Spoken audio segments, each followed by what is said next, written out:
Bible గ్రంథంలో నూతన నిబంధనలో యేసుక్రీస్తు ప్రభువారి యొక్క సువార్త, ఆయన చేసిన పరిచర్య యొక్క వివరాలన్నీ మనం గమనిస్తాము. బైబిల్ ఒకవేళ క్రొత్తగా చదువుతున్న వారు ఎవరైనా ఉన్నట్లయితే, నేను బైబిల్ ఎక్కడ స్టార్ట్ చేయాలండి? పాత నిబంధన గ్రంథంలో కొన్నిసార్లు అన్ని పుస్తకాలు అర్థం కావు, అన్ని గ్రంథాలు మరి పరిపూర్ణంగా అవగాహన చేసుకోలేరు. ఒకవేళ క్రొత్తగా యేసు ప్రభువును తెలుసుకొని క్రొత్తగా వాక్యం చదువుతున్న వారైతే, ఏ బుక్ చదివితే, ఏ బుక్తో స్టార్ట్ చేస్తే బైబిల్ నాకు బాగా అర్థమవుతుంది అని మీరు అడిగితే కనుక, సువార్తలు మీరు చదవగలిగితే మత్తయి, మార్కు, లూకా, యోహాను, మాథ్యూ, మార్క్, లూక్, జాన్, ఈ నాలుగిటిని సువార్తలు అని పిలుస్తారు. నూతన నిబంధనలో ఈ 4 సువార్తలు మనం చూస్తాం. యేసుక్రీస్తు ప్రభు యొక్క పుట్టుక, ఆయన యొక్క జన్మము, ఆయన జీవితము, ఆయన పరిచర్య వివరాలు, ఆయన మరణము, ఆయన పునరుత్థానం, ఈ విషయాలన్నీ 4 సువార్తల్లో ఉంటాయి. సో అవి మీరు చదవడం స్టార్ట్ చేస్తే మీకు యేసు ప్రభు గురించి బాగా అర్థమవుతుంది. ఆ తర్వాత మీరు బైబిల్ గ్రంథంలో కోర్స్ కీర్తనలు, సామెతలు, ఇంకా పాత నిబంధన, క్రొత్త నిబంధనలోని మిగతా పుస్తకాలన్నీ చదవచ్చు. అయితే ఈ 4 సువార్తలలో యేసుక్రీస్తు ప్రభు వారి యొక్క పరిచర్య వివరాలు మనం గమనిస్తాం. ఈ రోజుల్లో మరి సేవ చేస్తున్న వారు చాలామంది ఉన్నారు, సేవలో వాడబడాలని ఆశ ఉన్నవారు కూడా చాలామంది ఉన్నారు. యేసయ్య సేవ ఎలా చేశారో మనం చూస్తే, యేసయ్య లోకంలో జీవించినప్పుడు ఆయన చేసిన పరిచర్య గురించి మనం సరిగ్గా అర్థం చేసుకుంటే, ఈ లోకంలో మనం కూడా ఆయన సేవకులుగా, ఆయన బిడ్డలుగా మనం కూడా పరిచర్యలో ఎలా వాడబడగలమో యేసు ప్రభు యొక్క జీవితాన్ని విశ్లేషించడం ద్వారా, యేసుక్రీస్తు ప్రభు వారి యొక్క జీవితాన్ని పరిశీలించడం ద్వారా, యేసుక్రీస్తు ప్రభు వారి యొక్క జీవితంలో ఆయన వేసిన ప్రతి అడుగు, ఆయన పలికిన ప్రతి మాట మనం గ్రహించడం ద్వారా చాలా విషయాలు మనం నేర్చుకుంటాం. యేసయ్య బోధకుడు, హీ వాజ్ కాల్డ్ టీచర్. యేసు ప్రభును ఆయన జీవించిన దినాల్లో చాలామంది బోధకుడా అని పిలిచేవారండి. ఎందుకంటే ఆయన శ్రేష్టమైన బోధలు చేశాడు. ప్రపంచాన్ని మార్చిన బోధలు యేసుక్రీస్తు ప్రభు వారి యొక్క బోధలు. His teachings have impacted the world like no one else. ఈ ప్రపంచంలో బోధలు చేసిన వాళ్ళు చాలామంది ఉన్నారు, టీచర్స్ ఉన్నారు, ప్రొఫెసర్స్ ఉన్నారు, గురువులు ఉన్నారు చాలామంది. కానీ యేసుక్రీస్తు ప్రభు వారి యొక్క బోధలు ప్రపంచాన్ని ప్రభావితం చేసినంతగా ఇంకెవ్వరి బోధలు కూడా ఈ ప్రపంచాన్ని ప్రభావితం చేయలేదు. చూడండి, రోజులో మనం చాలా మాటలు మాట్లాడతాం, కొన్ని అయితే ఖచ్చితంగా వేస్ట్ మాటలే, కొన్నిటిని డస్ట్బిన్లో పడేయడానికి ఉపయోగపడతాయి. కొన్ని మాటలు మనం మాట్లాడే మాటలు, కొన్ని మాటలు బాధించే మాటలుగా ఉంటాయి, కొన్ని మాటలు ఇతరులను కించపరిచే మాటలుగా ఉంటాయి, కొన్ని మాటలు ఇతరులని మనం న్యాయం తీరుస్తూ మాట్లాడుతాం. వీళ్ళు అలాంటి వాళ్ళు, వీళ్ళంటి వాళ్ళు, మనకేమీ తెలియకపోయినా వాళ్ళ గురించి మనం ఏదో వినుంటాం, ఏదో ఊహించుకొని ఉంటాం, కొన్ని జడ్జ్మెంటల్గా మాట్లాడుతుంటాం. కానీ యేసుక్రీస్తు ప్రభువారు పలికిన మాటలన్నీ శ్రేష్టమైన మాటలేనండి. హల్లెలూయా. ఆయన నోటి నుండి వచ్చిన ప్రతి మాట అమూల్యమైన మాట. ఈ లోకంలో మంచిగా ఎలా మాట్లాడాలో నేర్చుకోవాలంటే, యేసయ్య యొక్క బోధలు, యేసయ్య యొక్క మాటలు మనం నేర్చుకోగలిగితే, వినగలిగితే, వాటిని చదవగలిగితే, అధ్యయనం చేయగలిగితే మనం ఆశీర్వాదాన్ని, దీవెనను పొందుకుంటాం. మత్తయి సువార్తలో మనం గమనించినట్లయితే 17వ అధ్యాయంలో యేసుక్రీస్తు ప్రభువారు పరిచర్య చేస్తున్న దినాల్లో జరిగిన ఒక సంఘటన అక్కడ మనం గమనిస్తాం. బైబిల్ గ్రంథంలో వ్రాయబడినవన్నీ చరిత్ర, ఇదంతా నిజంగా జరిగినవే. కట్టుకథలు కానీ లేకపోతే ఊహించుకొని రాసిన విషయాలు కానీ ఏమి లేవండి. యేసు ప్రభు మానవ రూపంలో ఆయన ఇశ్రాయేల్ అనే దేశంలో ఆయన పుట్టినప్పుడు అక్కడ జరిగిన ఒక సంభవము ఇప్పుడు మనం చదువుతున్నాం. మత్తయి సువార్త 17వ అధ్యాయము 14వ వచనం నుండి కొన్ని వచనాలు అందరం కలిసి చదువుకుందాం. ప్రతి ఒక్కరు లైవ్లో చూస్తున్న వారు కూడా మీ దగ్గర ఉన్న బైబిల్ గ్రంథాలు తెరవండి. అందరం కలిసి 14వ వచనం నుండి చదువుకుందాం. వారు జనసమూహము నొద్దకు వచ్చినప్పుడు ఒకడు ఆయన యొద్దకు వచ్చి మోకాళ్ళుని, ప్రభువా, నా కుమారుని కరుణింపుము, వాడు చాంద్రరోగి అయి మిక్కిలి బాధపడుచున్నాడు. ఎలాగనగా అగ్నిలోను నీళ్లలోనూ తరచుగా పడుచున్నాడు. నీ శిష్యుల యొద్దకు వాని తీసుకొని వచ్చి తిని, కానీ వారు వానిని స్వస్థపరచలేకపోయిరని చెప్పెను. అందుకు యేసు, విశ్వాసము లేని మూర్ఖతరము వారలారా, మీతో నేను ఎంతకాలం ఉందును, ఎంతవరకు మిమ్మును సహింతును, వానిని నా యొద్దకు తీసుకొని రండని చెప్పెను. అంతటా యేసు ఆ దయ్యమును గద్దింపగా అది వానిని వదిలిపోయెను. ఆ గడియ నుండి ఆ చిన్నవాడు స్వస్థత నొందెను. హల్లెలూయా. యేసయ్య దగ్గరకు వచ్చి స్వస్థత పొందకుండా ఒక్క రోగి కూడా వెళ్ళలేదండి. హల్లెలూయా. కొన్ని హాస్పిటల్స్కి వెళ్తే ఆ డాక్టర్ దగ్గర ట్రీట్మెంట్ తీసుకున్నాం కానండి, ఎందుకో సరిగ్గా మాకు బాగోలేదండి, అందుకని ఇంకొక డాక్టర్ దగ్గరికి వెళ్తున్నామండి అని కొన్నిసార్లు మనం డాక్టర్స్ని మారుస్తుంటాం, హాస్పిటల్స్ మారుస్తుంటాం, ఇంకొక second doctor opinion, third doctor opinion తీసుకుంటూ ఉంటాం. కానీ యేసయ్య డాక్టర్లకే డాక్టర్. ఆయన దగ్గరకు వచ్చి వ్యాధి నయం అవ్వకుండా, రోగం బాగుపడకుండా ఒక్కళ్ళు కూడా తిరిగి వెళ్ళలేదు. యేసు ప్రభు దగ్గరకు ఒక తండ్రి వచ్చాడంట. ఆ తండ్రికి ఒక కొడుకున్నాడు. ఆ కుమారునికి ఒక సమస్య ఉంది. He had a health problem. అది ఏంటి అని ఆలోచిస్తే తెలుగులో చాంద్ర రోగం అని ఉంది, ఇంగ్లీష్ బైబిల్లో ఎపిలెప్సీ అనే మాట మనం చూస్తాం. చాంద్ర రోగం అంటే ఏంటంటే ఒక ఫిట్స్ అని మనం చెప్పుకోవచ్చు.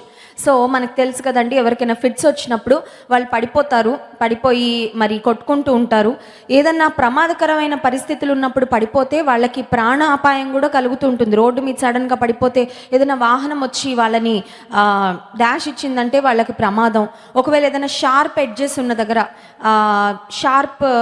ఉన్న దగ్గర పడిపోతే కోసుకుపోతూ ఉంటుంది, బ్లీడింగ్ అవుతుంటుంది, తల మీద గాయాలయ్యి ఎపిలెప్సీతో చనిపోయిన వాళ్ళు కూడా కొంతమంది మనం చూస్తూ ఉంటాం, వింటూ ఉంటాం. ఈ తండ్రి తన కుమారుడిని యేసయ్య దగ్గర తీసుకొచ్చి చెప్తున్నాడు, అయ్యా నా కుమారుడు చాంద్ర రోగంతో బాధపడుతున్నాడు, అతనికి ఆ రోగం వచ్చినప్పుడు అగ్నిలో నీళ్లలో పడిపోతున్నాడంట. అగ్ని చూడగానే అగ్నిలో వెళ్ళి పడిపోతున్నాడంట, కాలిపోతే చనిపోతాడు, నీటిలో వెళ్ళి పడిపోతే మునిగిపోతే ప్రమాదం. సో ఒక మాటలో చెప్పాలంటే ఈ వ్యక్తి యొక్క తల్లి తండ్రి ప్రతిరోజు నరకాన్ని అనుభవిస్తున్నట్టు. కొన్ని సమస్యలేమో కొంతకాలం మనల్ని వేధిస్తే, కొన్ని సమస్యలు పగలు రాత్రి తేడా లేకుండా మనల్ని బాధిస్తూనే ఉంటాయి. చూడండి, ఇంట్లో కొడుకుండి ఆ కుమారునికి చాంద్ర రోగం ఉండి నీటిని చూడగానే వెళ్ళి పడిపోతున్నాడు, అగ్నిని చూడగానే వెళ్ళి పడిపోతున్నాడంటే వీళ్ళు అస్తమానం ఆ అబ్బాయిని కనిపెట్టుకొని ఉండాలి, అవునా కదా? అది ఎలా ఉంటుందంటే అనుక్షణం ఒక టెన్షన్ అనమాట. ఇంట్లోకి కరోనా వచ్చింది, ఎవరికైనా పాజిటివ్ అయ్యారనగానే మిగతా అందరికీ టెన్షన్ మొదలవుతుంది, అవునా కదా? ఎందుకంటే అమ్మో ఎక్కడుందో, ఇంకెవరికి వస్తుందో, ఇప్పుడు మిగతా వాళ్ళనన్నా కాపాడుకోవాలని అదొక టెన్షన్. ఇప్పుడు చాంద్ర రోగి అయిన కుమారునితో తండ్రి చాలా వేదన పడుతున్నాడు, కుటుంబస్తులు చాలా అవస్థ పడుతున్నారు. They are very concerned about his life, about his safety. ఈ అబ్బాయిని సురక్షితంగా ఉంచాలి, ఈ అబ్బాయి 10 కాలాల పాటు బ్రతకాలి, మేమెవరూ చూడనప్పుడు నీటిలో వెళ్ళి పడిపోయి మునిగిపోతే ఏంటి, ఎవరు చూడనప్పుడు వెళ్ళి అగ్నిలో పడిపోయి కాలిపోతే ఏంటని ఆ తల్లిదండ్రులు, కుటుంబీకులు ఒక రకంగా చెప్పాలంటే నరకాన్ని అనుభవిస్తున్నారు ఈ అబ్బాయి యొక్క ఆరోగ్య స్థితిని బట్టి. కానీ గుడ్ న్యూస్ ఏంటంటే ఆ తండ్రి యేసయ్య వద్దకు వచ్చాడు. మన జీవితంలో ఏ సమస్య మనకున్నదన్నది ప్రశ్న కాదు, కానీ రావాల్సిన చోటుకు వస్తే, యేసయ్య దగ్గరకు వస్తే నీ సమస్యకు ఖచ్చితమైన పరిష్కారం ఉంది. హల్లెలూయా. ఆ వ్యక్తి అంట, అబ్బాయి యొక్క తండ్రి యేసయ్య దగ్గరకు వచ్చాడంట. వచ్చి చెప్తున్నాడు, అయ్యా నా కుమారుడు చాంద్ర రోగంతో మిక్కిలి బాధపడుతున్నాడు. అబ్బాయే కాదు మిక్కిలి బాధపడుతుంది, కుటుంబీకులు కూడా మిక్కిలి బాధపడుతున్నారు. ఇప్పుడు ఆ అబ్బాయిని ఎవరు తీసుకొచ్చారంటే తండ్రి తీసుకొచ్చాడు, అవునా కదా? ఆ అబ్బాయిని తండ్రి తీసుకొచ్చాడు. కొన్నిసార్లు మన కుటుంబీకులు సఫర్ అవుతుంటే మనం చూసి నేనేం చేయగలనులే అని లోపల బాధపడిపోతూ ఉంటాం.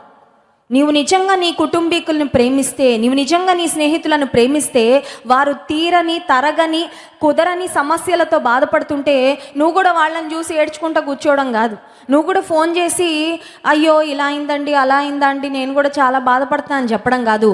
వాళ్ళ కోసం నువ్వేం చేయగలవో నువ్వు చేయాలి. హల్లెలూయా. వాళ్ళకి యేసే గురించి తెలియకపోతే చెప్పు, వాళ్ళ కొరకు దేవుని సన్నిధిలో విజ్ఞాపన చేయి, వాళ్ళని యేసయ్య దగ్గర తీసుకురా. వాళ్ళు బాగుపడడం ద్వారా వాళ్ళ కష్టం తీరుతుంది, నీవు కూడా సంతోషంగా ఉంటావు. ఈ తండ్రి కుమారునికి ఒక మేలు చేశాడండి. ఆ మేలు ఏంటంటే ఆ వైద్యుల దగ్గరికి ఈ వైద్యుల దగ్గరికి తిప్పుంటాడేమో తెలీదు, కానీ పరమ వైద్యుని దగ్గరికి మాత్రం తీసుకొని వచ్చాడు. యేసుక్రీస్తు వద్దకు తీసుకొని వచ్చిన తర్వాత 16వ వచనంలో, నీ శిష్యుల యొద్దకు వాని తీసుకొని వచ్చితిమి, కానీ వారు వానిని స్వస్థపరచలేకపోయిరని చెప్పెను. ఆ తర్వాత అందుకు యేసు, విశ్వాసము లేని మూర్ఖతరము వారలారా. This is a disappointing thing. ఇక్కడ ఒక నిరుత్సాహకరమైన పరిస్థితి సందర్భాన్ని చూస్తున్నాం. ఏంటదంటే ఈ చాంద్ర రోగం గల వ్యక్తి యొక్క తండ్రి చెప్తున్నాడు, మా అబ్బాయిని నీ శిష్యుల వద్దకు తీసుకెళ్ళాం యేసయ్య, కానీ నీ శిష్యులు ఎందుకో స్వస్థపరచలేకపోయారు అని చెప్పాడు. యోహాను సువార్త 14వ అధ్యాయం 12వ వచనంలో యేసయ్య ఒక చక్కని మాట చెప్పారు. చూడండి, యోహాను సువార్త 14వ అధ్యాయము 12వ వచనం. నేను తండ్రి వద్దకు వెళ్ళుచున్నాను గనుక నేను చేయు క్రియలు నా యందు విశ్వాసం ఉంచువాడును చేయును, వాటి కంటే మరి గొప్పవియు అతడు చేయునని మీతో నిశ్చయముగా చెప్పుచున్నాను. హల్లెలూయా. యేసు ప్రభుల స్వార్థం లేదండి. కొన్నిసార్లు చూడండి, గురువులు కొన్ని శక్తులు వాళ్ళ దగ్గరే పెట్టుకుంటారు, అవునా కదా? అమ్మో, శిష్యులకు అన్ని శక్తులు నేర్పిస్తే గురువుకి స్పెషాలిటీ ఉండదు కదా. కానీ యేసయ్య అలా ఎప్పుడు ప్రవర్తించలేదు. యేసయ్య అన్నాడు, నా యందు ఎవరైనా విశ్వాసం ఉంచితే నేను ఏ అద్భుతాలు చేశానో అవన్నీ వాళ్ళు చేస్తారు, ఇంకా గొప్ప కార్యాలు కూడా చేస్తారు. ఎందుకంటే యేసయ్య నామములో ఉన్న శక్తి అంత గొప్పది, అంత విశేషమైనది. ఇప్పుడు యేసయ్య అన్నాడు, నా యందు విశ్వాసం ఉంచిన వారు నాలాగా అద్భుతాలు చేస్తారు, నాకన్నా గొప్ప కార్యాలు చేస్తారు అని చెప్తే, మరి శిష్యుల వలన ఈ వ్యక్తి ఎందుకు స్వస్థపడలేదండి? ఎందుకు అని ఆలోచిస్తే యేసయ్య అక్కడ చాలా క్లియర్గా ఆ మాట చెప్పారు. చూడండి, యేసయ్య చెప్పిన మాట 17వ వచనం. అందుకు యేసు, విశ్వాసము లేని మూర్ఖతరము వారలారా, మీతో నేను ఎంతకాలం ముందును ఎంతవరకు మిమ్మును సహింతును. యేసయ్య ఈ మాటలు కొంచెం కోపంగా, కొంచెం నిరుత్సాహంగా పలుకుతున్నట్లు అనిపిస్తుంది, అవునా కదా? యేసయ్య శబ్దం ఇదంతా రికార్డెడ్గా మనకి వినపడట్లేదు, కానీ ఈ మాటలు చదివినప్పుడు యేసయ్య ఏ టోన్లో మాట్లాడారో మనం ఖచ్చితంగా చెప్పచ్చు కదండి. ఇప్పుడు ఏదైనా ఒక తిట్టును అక్కడ రాశారనుకోండి బుక్లో, అది మనం వినకపోయినా అది చదవగానే మనకు అర్థమవుతుంది ఇది కోపంతో మాట్లాడిన మాట అని. ఇప్పుడు ఈ మాట యేసుక్రీస్తు ప్రభు ఒక డిసప్పాయింట్మెంట్తో, ఒక అసహనంగా, ఒకంత కోపంగా మాట్లాడుతున్నట్లు అనిపిస్తుంది. ఎందుకంటే యేసయ్య అంటున్నాడు, మిమ్మల్ని ఇంకెంతకాలం సహిస్తాను. ఇది ఎవరి గురించి అంటున్నాడంటే శిష్యుల గురించి అంటున్నాడు. శిష్యులను గూర్చి యేసయ్య ఎందుకు అసహనాన్ని వ్యక్తపరిచాడు? కొన్నిసార్లు చూడండి, ఎవరికైనా ఏదైనా ఒక పని చెప్తే చేస్తామని చేయకుండా ఉన్నారనుకోండి, రెండోసారి చెప్తాం, మూడోసారి చెప్తాం, నాలుగోసారి చెప్తాం, ఐదోసారి చెప్పం, అరుస్తాం, అవును కదా? ఇంకెన్నిసార్లు చెప్పాలి? ఎన్నిసార్లు చెప్తే వినట్లేదేంటి? వై డోంట్ యూ కేర్, నా మాటలు ఎందుకు పట్టించుకోవట్లేదని కేకలు వేస్తాం కదండి. యేసయ్య ఇక్కడ తన శిష్యులను గూర్చి ఒక అసహనాన్ని వ్యక్తపరుస్తున్నట్లుగా మనం గమనిస్తున్నాం. ఎందుకు యేసయ్య అసహనాన్ని వ్యక్తపరిచాడు? యేసయ్యకి చాలా సహనం ఉంది కదండి, ఉందా లేదా? ఆయనకున్న పేర్లలో ఒక పేరు ఏంటంటే ఆయన దీర్ఘశాంతుడు అంట. దీర్ఘశాంతుడు అనే మాటను ఎలా చదవాలంటే దీర్ఘశాంతుడు అని చదవాలి. ఎందుకంటే ఆయనకి శాంతం చాలా దీర్ఘంగా ఉంటుంది అనమాట. అంత ఈజీగా he doesn't lose his cool that easy. అంత ఈజీగా దేవుడు తన సహనాన్ని కోల్పోడు. ఆయన దీర్ఘశాంతం గలవాడు కాబట్టి నీవు నేను బ్రతికున్నాం.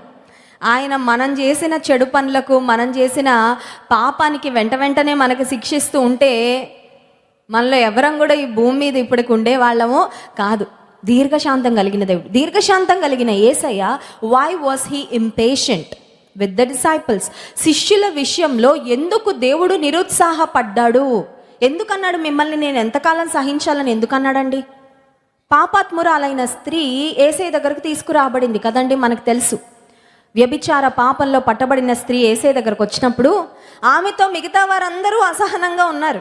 మనం గమనించినట్లయితే ఆమెను తీసుకొచ్చిన శాస్త్రులు, అక్కడ ఊరిలో పెద్దలు, పురుషులందరూ ఈమెను చూస్తూ కారాలు మిరియాలు నూరుతూ చాలా సీరియస్గా, చాలా అసహనంగా, ఈమె మంచిది కాదండి, ఈమె ప్రవర్తన చాలా చెడ్డది, ఈమె అలాంటిది ఇలాంటిదని అందరూ చాలా ద్వేషంతో, చాలా అసహనంతో ఆమె వైపు చూస్తున్నా యేసయ్య మాత్రం చాలా సహనంతో అమ్మా అని మాట్లాడారు కదండి. పాపంలో పట్టబడిన స్త్రీతో యేసయ్య అసహనాన్ని చూపించలేదు, కానీ శిష్యులతో అసహనంగా వ్యవహరిస్తున్నాడు. వై? ఈ ఉపవాస ప్రార్థనకు వచ్చిన మనం ఒకటి గ్రహించాలి. అదేంటంటే యేసయ్యకు మనలో కొన్ని విషయాలు అసహనాన్ని పుట్టిస్తాయి. ఏంటవంటే ఆర్ ల్యాక్ ఆఫ్ ఫెయిత్. మనలో అవిశ్వాసం యేసయ్య చూస్తే ఆయన దాన్ని సహించలేడు. అర్థమవుతుందండి? యేసయ్య అంటున్నాడు, విశ్వాసము లేని మూర్ఖతరము వారలారా. యేసయ్య ఇలా కఠినంగా మాట్లాడిన సందర్భాలు చాలా తక్కువ. మీరు మత్తయి, మార్కు, లూకా, యోహాను 4 సువార్తలు తరచి పరిశీలించండి. మీకు తెలుస్తుంది యేసయ్య కోపాన్ని చూపించిన సందర్భాలు కానీ, యేసయ్య గద్దించిన సందర్భాలు కానీ చాలా తక్కువ. Very rarely we find. And వాటిలో ఒక సందర్భము ఇది.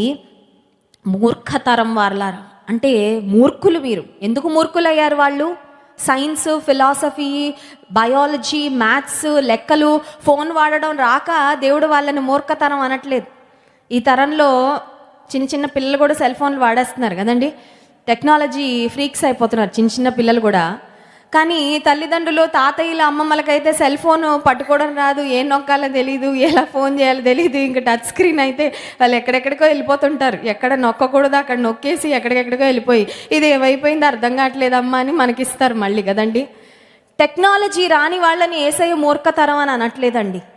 మీకు టీవీ ఆన్ చేసుకోవడం కూడా రాదా, మీకు స్మార్ట్ ఫోన్ ఆపరేట్ చేయడం కూడా రాదా అని యేసయ్య కోపగించుకోవట్లేదు. శిష్యులను చూసి అంటున్నాడు, విశ్వాసము లేని మూర్ఖతరము వారలారా, విశ్వాసము లేని మూర్ఖతరము వారలారా, మీతో నేను ఎంతకాలం ఉంటాను, ఎంతవరకు మిమ్మును సహింతును. ఆ తర్వాత యేసయ్య అన్నాడు, ఆ అబ్బాయిని, ఆ చిన్నవాడిని నా యొద్దకు తీసుకొని, నా శిష్యులు చేయలేకపోయారా, బాధపడద్దు, నేను చేస్తాను. హల్లెలూయా. కొన్నిసార్లు మనం మనుషుల మీద ఆశ పెట్టుకొని వెళ్తాం, మనుషుల వల్ల ఏం కాదు, వీళ్ళ వల్లే కాలేదండి ఇంకేమవుతుందని మనం ఏం కృంగిపోవాల్సిన అవసరం లేదు. అల్టిమేట్గా నువ్వు యేసయ్య దగ్గరికి వెళ్తే, నీ జీవితంలో ఆయన దగ్గరకు వెళ్తే నీకు దొరకని పరిష్కారం ఏదీ లేదు. Hallelujah. If you go to Jesus, అంతే, ష్యూర్ సొల్యూషన్.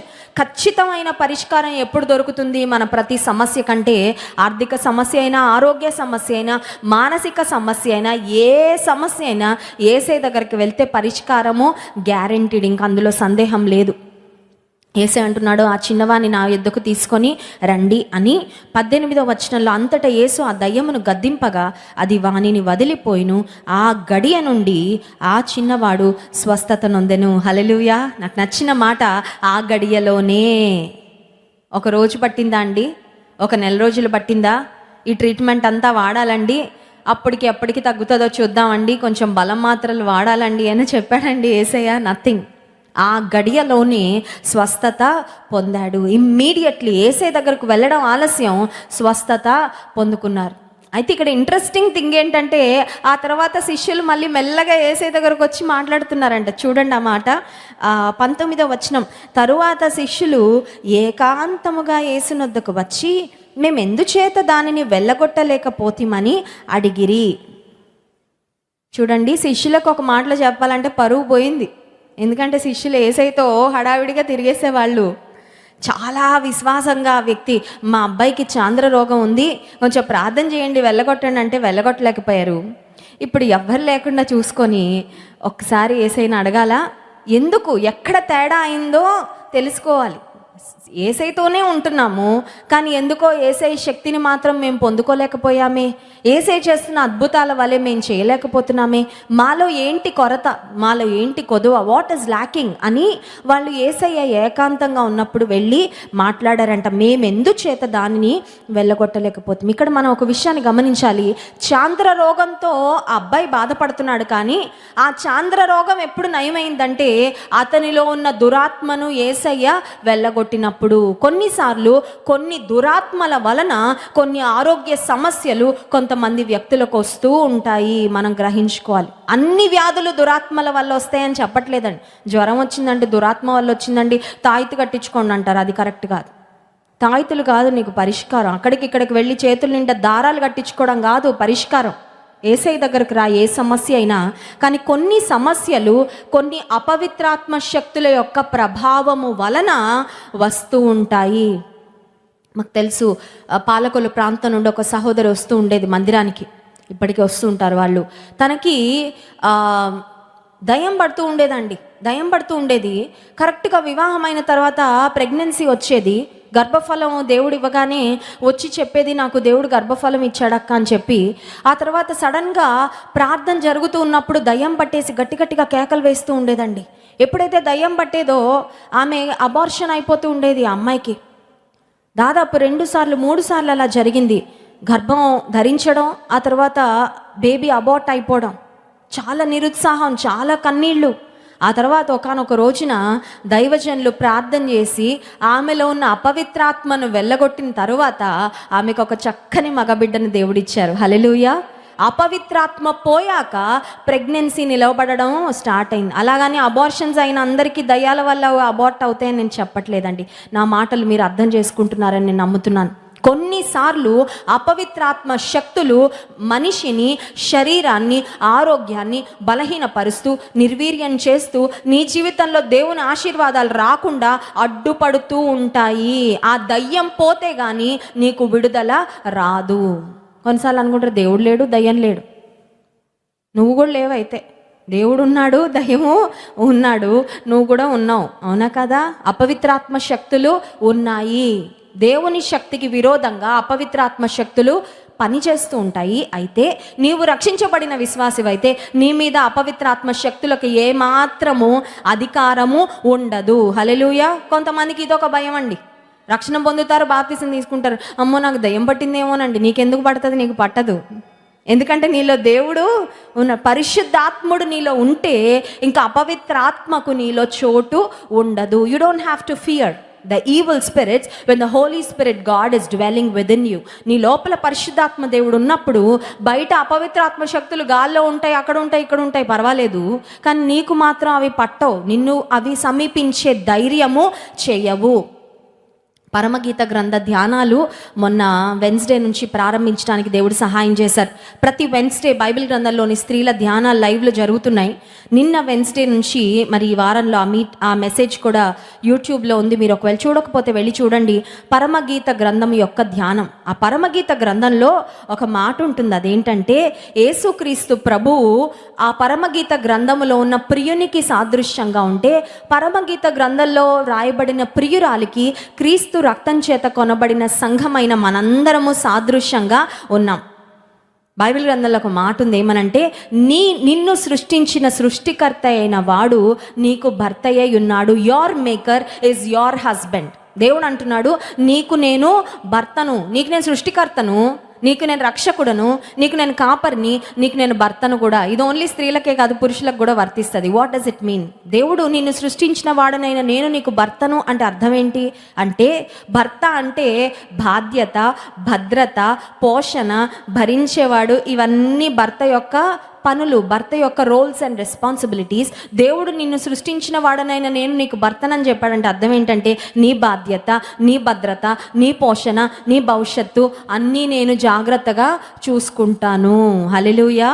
ఇంకో ప్రాముఖ్యమైన మాట, పెండ్లి కాని ఆడపిల్లలను ఒకవేళ రోడ్డు మీద వెళ్తుంటే ఎవరైనా కన్నెత్తి చూస్తారేమో, కానీ ఒక స్త్రీకి వివాహం అయిన తర్వాత మరి ఏ పురుషుడు కూడా ఆమె వైపు కన్నెత్తి చూడడానికి ఇష్టపడడు, సభ్యత కలిగిన పురుషుడైతే. కొంతమంది ఉంటారులేండి వావి వరుసలు లేని వాళ్ళు, వాళ్ళ ఎవరినైనా చెడు దృష్టితో చూడగలరు. వారి గురించి నేను చెప్పట్లేదు. కానీ ఒక సభ్యత కలిగిన పురుషులైతే వివాహమైన స్త్రీని ఇంకా కన్నెత్తి చూడరు. ఎందుకంటే ఆమె మరొక పురుషునికి చెందినది, ఆమెని నేను వేరే దృష్టితో చూడడానికి వీల్లేదని ఒక జాగ్రత్త కలిగి ఉంటారు వారు, విశ్వాసులైన అవిశ్వాసులైన. ఇప్పుడు యేసయ్య నీకు భర్తగా ఉన్నాడంటే, నీవు రక్షించబడిన విశ్వాసివైతే, నీవు దేవుని స్వంతం అయితే, నిన్ను కన్నెత్తి చూడడానికి అపవాది భయపడతాడు. హల్లెలూయా. అర్థమవుతుందండి? కొంతమందికి అపవాది అంటే భయం. అమ్మో అపవాది ఏం చేస్తాడు? ఏమి చేయడు. నువ్వు యేసయ్య స్వంతం కాబట్టి, నీవు యేసయ్య రక్తం చేత కొనబడిన బిడ్డవు కాబట్టి, రక్షణ పొందిన విశ్వాసివి కాబట్టి, నీ వైపు కన్నెత్తి చూడడానికి అపవాది భయపడతాడు. నీ దగ్గరికి రావాలంటే యేసయ్య పర్మిషన్ తీసుకొని వస్తాడు. హల్లెలూయా. పర్మిషన్ తీసుకొని వస్తాడు. యోబు దగ్గరకు వచ్చాడా? రాలేదా? అపవాది దేవుని పర్మిషన్ తీసుకొని యోబు దగ్గరకు వచ్చాడు. కొన్నిసార్లు నీ దగ్గరకు రావడానికి దేవుని పర్మిషన్ తీసుకొని అపవాది వస్తాడు. కానీ ఊరికే రావడానికి మాత్రం వాడికి అధికారం లేదు. దేవుని అనుమతితో మాత్రమే వస్తాడు అని గుర్తించాలి.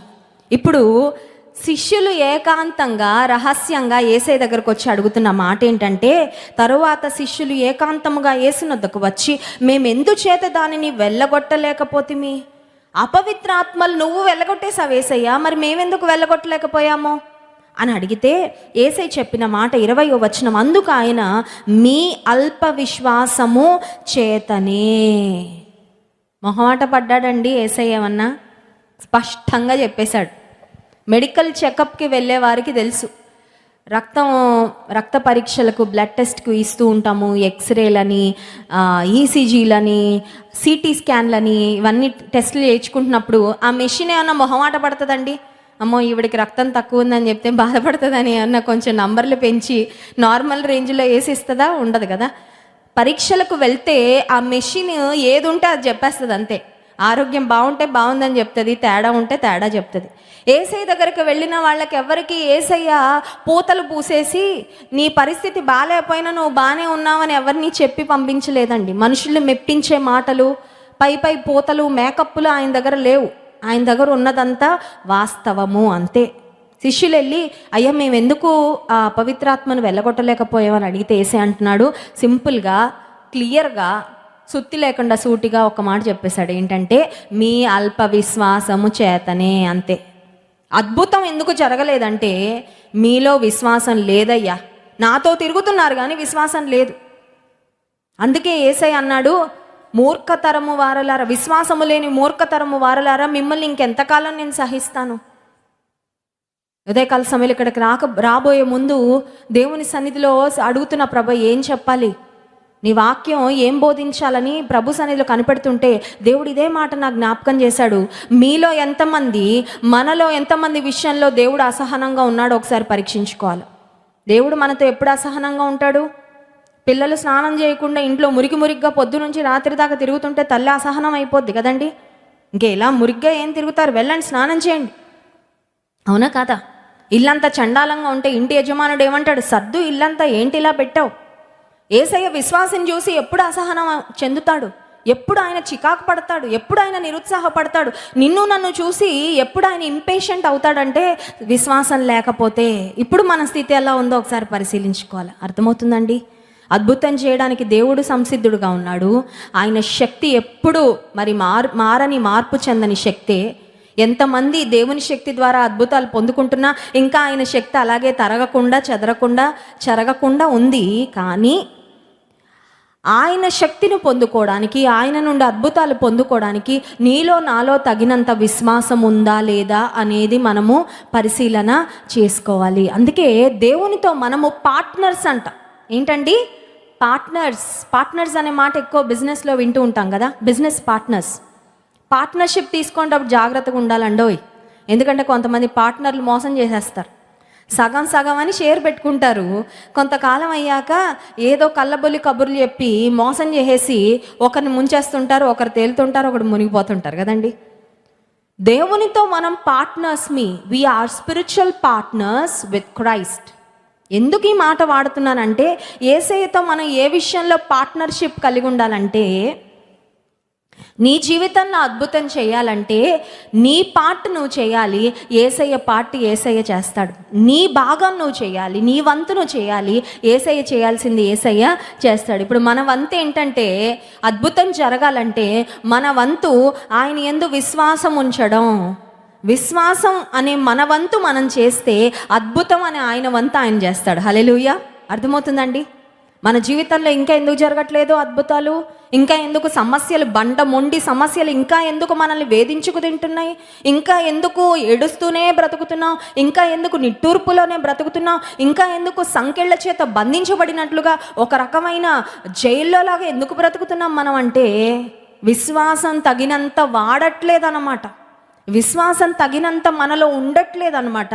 అందుచేతనే అద్భుతాలు పొందుకోలేకపోతున్నాం. ఈ ఉదయకాల సమయంలో ఒకవేళ మనలో విశ్వాసం కొరతగా ఉన్నట్లయితే దేవుడు అంటున్నాడు, I'm not happy with you. నీతో నేను సంతోషంగా లేను. ఒకసారి యేసయ్య ముఖాన్ని ఊహించుకుందాం. ఆయన మనతో సంతోషంగా ఉంటే ఆయన మొహంలో ఒక రకమైన ఎక్స్ప్రెషన్ ఉంటుంది. ఆయన మనతో సంతోషంగా లేకపోతే ఆయన అంత ఆనందించడు మన గురించి. దేవుడు మన యందు ఆనందించే విధంగా మన జీవితాలు ఎప్పుడు ఉంటాయంటే మనం విశ్వాసంలో గొప్పవారంగా ఉన్నప్పుడు. హల్లెలూయా. ఎవరండి ధనవంతులు దేవుని దృష్టిలో? దేవుని దృష్టిలో ధనవంతులు ఎవరంటే విశ్వాసంలో ధనవంతులే. హల్లెలూయా. గొప్ప విశ్వాసం నీలో ఉంటే నువ్వు ధనవంతురాలు వేసే దృష్టిలో, నువ్వు ధనవంతుడు వేసే దృష్టిలో. నీ హృదయం అనే బ్యాంకులో ఎంత విశ్వాసం ఉంది? ఫుల్గా ఉందా, నిల్లుగా ఉందా? కొంతమందికి నిల్లుగా ఉంటుంది. వస్తారు మందిరానికి ఆదివారం, ఏదో ఇంత విశ్వాసం వేసుకొని వెళ్తారు, ఆ గేట్ దాటగానే ఆవిరైపోద్ది, అది ఉండదు ఇంకా. నిల్లు విశ్వాసంతో తిరుగుతూ ఉంటే నీ జీవితం కూడా నిల్లుగానే ఉంటుంది. నిల్లు అంటే ఏంటండి? NIL ఇంగ్లీష్లో. నిల్లు అంటే ఖాళీ అని. విశ్వాసం ఖాళీ అయిపోతే కార్యాలు కూడా ఖాళీయే, చూడలేము. నీ బిడ్డల విషయంలో చూడలేవు, నీ భర్త విషయంలో చూడలేవు, నీ ఉద్యోగ విషయంలో చూడలేవు, నీ వ్యాపార విషయంలో చూడలేవు, నీ భవిష్యత్తు విషయంలో అద్భుతాలు నువ్వు పొందుకోలేవు. ఒట్టి వ్యక్తి కానీ ఖాళీ చేతులతోనే, కొరతలతోనే, కొదువలతోనే, అసంతృప్తిగానే జీవిస్తూ ఉంటావు తప్ప సమృద్ధి అయిన జీవితాన్ని మాత్రం నీ జీవించలేం విశ్వాసంలో నీవు కొరతగా ఉన్నట్లయితే. యేసయ్య అంటున్నాడు, ఇంకొక మాట చదువుకొని ముగిద్దాం. మత్తయి సువార్త 17వ అధ్యాయం 21వ వచనం, మీకు ఆవగింజంత విశ్వాసం ఉండిన ఎడల ఈ కొండను చూచి ఇక్కడ నుండి అక్కడికి పొమ్మనగానే అది పోవును, మీకు అసాధ్యమైనది ఏది ఉండదని నిశ్చయముగా మీతో చెప్పుచున్నానని వారితో అనెను. హల్లెలూయా. దేవునికి అసాధ్యమైనది ఏమీ లేదు, మనందరికీ తెలుసు. యేసయ్య అంటున్నాడు, మీకు కూడా అసాధ్యమైనది ఏది ఉండదు. ఎప్పుడంటే మీలో ఆవగింజంత విశ్వాసము ఉంటే. కానీ ఆవగింజంత విశ్వాసం కూడా లేదన్నమాట, నలుసంత కూడా లేదన్నమాట విశ్వాసం. అందుకే మన జీవితాల్లో కార్యాలు పొందుకోలేకపోతున్నాం. ఈ ఉపవాస ప్రార్థనకి ఎందుకు వచ్చామంటే విశ్వాసాన్ని నింపుకోవడానికి వచ్చాం. హల్లెలూయా. కళ్ళు మూసుకోండి, ప్రార్థన చేసుకుందాం. ఉదయకాల సమయంలో అడుగుదాం ప్రభును, ప్రభు నాకు విశ్వాసం ఇవ్వయ్యా, నాకు విశ్వాసం కావాలయ్యా, నా జీవితంలో విశ్వాసము తన హృదయాన్ని నింపుకోవాలని ఆశిస్తున్నా ప్రభా. Lord fill my heart with faith. పరిశుద్ధుడా, మహోన్నతుడా, గొప్ప దేవానికి స్తోత్రాలు. నీ వాక్యం ద్వారా మాతో మాట్లాడినందుకు వందనాలు. చాంద్ర రోగంతో బాధపడుతున్న వ్యక్తిని తన తండ్రి తీసుకొని వచ్చినప్పుడు అతను నీ అందించిన విశ్వాసమును బట్టి ఆ బిడ్డను స్వస్థపరిచి పంపించావయ్యా. కానీ శిష్యులలో ఉన్న విశ్వాసాన్ని బట్టి నువ్వు అసహనం చెందావు. ఉదయకాల సమయంలో మా విషయంలో అయ్యా నువ్వు అసహనంగా ఉంటే మమ్మల్ని క్షమించు ప్రభువా. నీకు అసహనాన్ని, అసంతృప్తిని మేము ఎప్పుడూ కలుగచేయకూడదయ్యా. మా వల్ల నీకు ఆనందం, మా వల్ల నీకు సంతోషం, మా వల్ల నీకు సంతృప్తి రావాలి ప్రభువా. నీవు మా యందు ఆనందించే విధంగా మా జీవితాలు ఉండాలయ్యా. సహాయం చేయి. విశ్వాసముతో నన్ను నింపండి, విశ్వాసముతో మమ్మల్ని నింపండి. అల్ప విశ్వాసం వద్దయ్యా, అధికమైన విశ్వాసం, గొప్ప విశ్వాసం మాకు ఇవ్వండి. మా జీవితాలలో అద్భుత కార్యాలు, ఆకాశపు వాకిండ్లు విప్పి దీవెనలు కుమ్మరిస్తానని వాగ్దానం చేసావయ్యా. అటువంటి సమృద్ధి అయిన దీవెనలు మేము పొందుకోవడానికి ఆధ్యాత్మికంగా, శారీరకంగా, ఆరోగ్యపరంగా, ఆర్థికంగా అన్ని విషయాల్లో అద్భుతాలు పొందుకోవడానికి తగినంత విశ్వాసం నాకు మాకు దయచేయండి. నిన్న వాక్యం మా హృదయాలు ఫలించడానికి సహాయం చేయండి. నిస్తుతించి ఆరాధించబోతుండగా ఆరాధన ఆత్మతో మమ్మల్ని నింపుమని యేసు నామమున ప్రార్థిస్తున్నాం తండ్రి. ఆమేన్.